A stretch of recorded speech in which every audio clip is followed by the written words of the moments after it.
Hello, my beautiful diamonds and my tribe and my village. I was looking at a TikTok and it was a beautiful lady, and she said the reason why she couldn't celebrate her friend getting married and she just totally blocked her or what have you, it wasn't from being a hater, is because she knows that the man that she's getting ready to marry, he has done nothing but cheat on her repeatedly. And I want to make something very clear that I don't support any woman who does not support her own gender.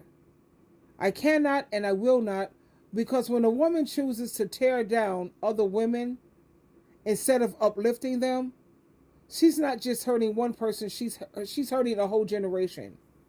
She's sending a message to little girls that their worth depends on pleasing the very gender, the very people who have caused women nothing but pain, oppression, and disrespect all throughout history and for centuries. Let me share this with you. Okay, here she goes. I don't know. There's a girl that I used to know, and I recently found out that she was engaged. And as soon as I saw that post, I unfollowed. Because no, I'm not happy for you. I'm actually quite disappointed because I know for a fact that that man has cheated on her at least once before. And I just don't think that's cause for celebration. I don't think that's cute. I am actually severely disturbed by the amount of women that I know personally, firsthand, who wound up marrying cheaters and abusers. You would be shocked what I have seen as someone who has had a lot of male friends in my life, and more often than not, I'm friends with the men who have the wives rather than the women who have the husbands. The things that these men, who, by the way, I'm not friends with them anymore because I realize that they are actually terrible people. The thing that these men put their wives and girlfriends through is atrocious. And for me to congratulate a woman who's marrying a cheater would be celebrating another woman's downfall, and I'm just too much of a girl's girl to do that. I know men who have tried to actively sleep with me, and I know their wives personally. Like, I actively know who their wives are. We all went to school together. I used to hang out with her, and they're still trying to sleep with me. I know men who are DL and have had sex with other men and then turned around and married some Southern belle girl who goes to church every Sunday. I know men who spent their entire college career cheating on their girlfriend only to marry the girl after they graduate. And every single time I've been absolutely disgusted. Disgusted with the men, disappointed in the women. I don't understand why so many women feel the need to hold on to garbage just to say they have a man by their side. And a lot of people here in the South think that marriage is an inherently good thing and that getting engaged is unconditionally a reason to congratulate somebody. I don't think that. I love love. One thing I've learned about myself is I'm actually a romantic. Actually, like I didn't think I was, because so many couples that I've seen throughout my life make a mockery of romance and intimacy and partnership and divine reciprocity, but I actually am a romantic. And when I see a couple who embodies all those things I just named, divine love, divine reciprocity, respect, commitment, companionship, friendship, etc., and both people are flourishing and it's a symbiotic situation, like my heart swells with joy for them. I truly, truly love to see that. There's nothing I love more on this earth than seeing a woman being loved properly. I love it. It makes me so happy.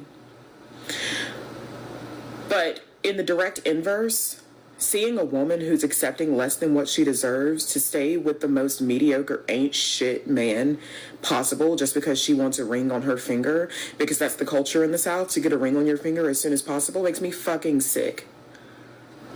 And if that makes me a hater, then I guess I'm a hater. And I agree with her. If that makes me judgmental, if that makes me a hater, then I guess that's what I am. But I want every generation to hear me, whether you're young, middle-aged, or you're older. when a woman refuses to support her own gender, she becomes a part of the problem.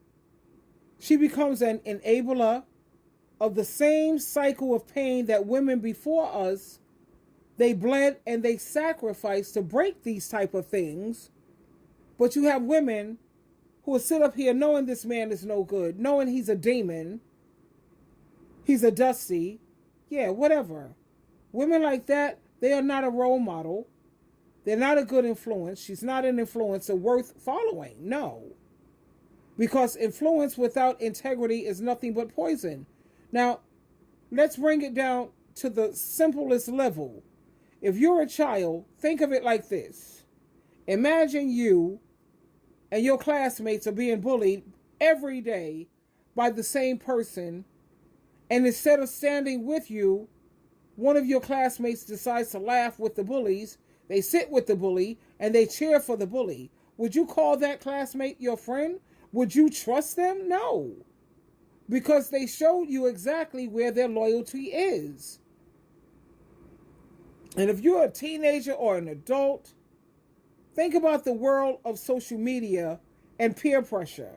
How many times do we see women tearing down other women online just to get what? The attention of men, or to gain more likes, or to look like they're cool in front of the wrong crowd. You know, that's not strength. That's not confidence. That's betrayal wrapped up in a smile. And no, I don't support women who don't support their own gender. I don't. That's right. And for all the women out there, I'm talking about grown women, working mothers, professionals, leaders, wives, and daughters. You know how heavy life can be.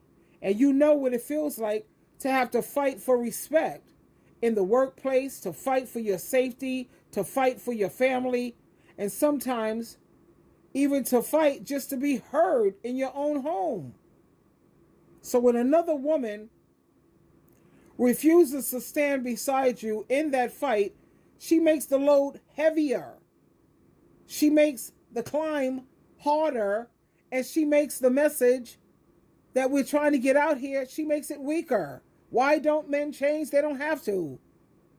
They have women who are willing to accept them while they're cheating, while they're abusing you, causing you pain, misery, and suffering. Look at divorce court. Don't listen to me. Don't take my word for look at divorce court and look at Dr. Phil. Dr. Phil, many times he have to just shake his head because he's like, wow, what does this man have to do to you for you to leave?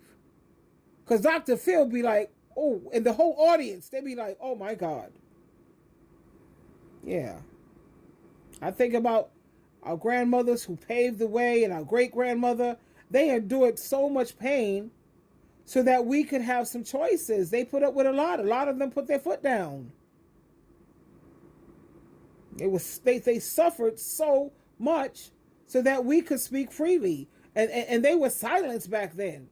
So that we can now speak loud. We can speak out.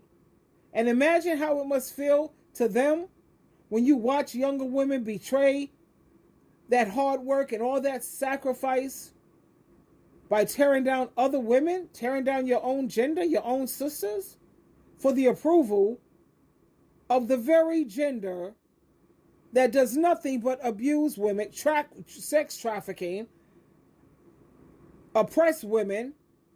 And this is just like, it's heartbreaking. It's disappointing. So I say this with conviction. I do not and I will not support women who betray their own gender. I do not follow their social media.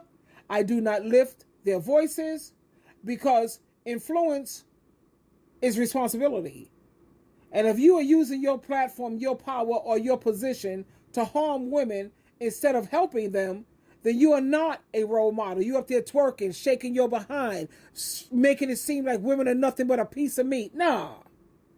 You're not no role model. You're a warning. True influence is when a woman uses her voice, her body, to make other women stronger. Twinkle, twinkle, twinkle.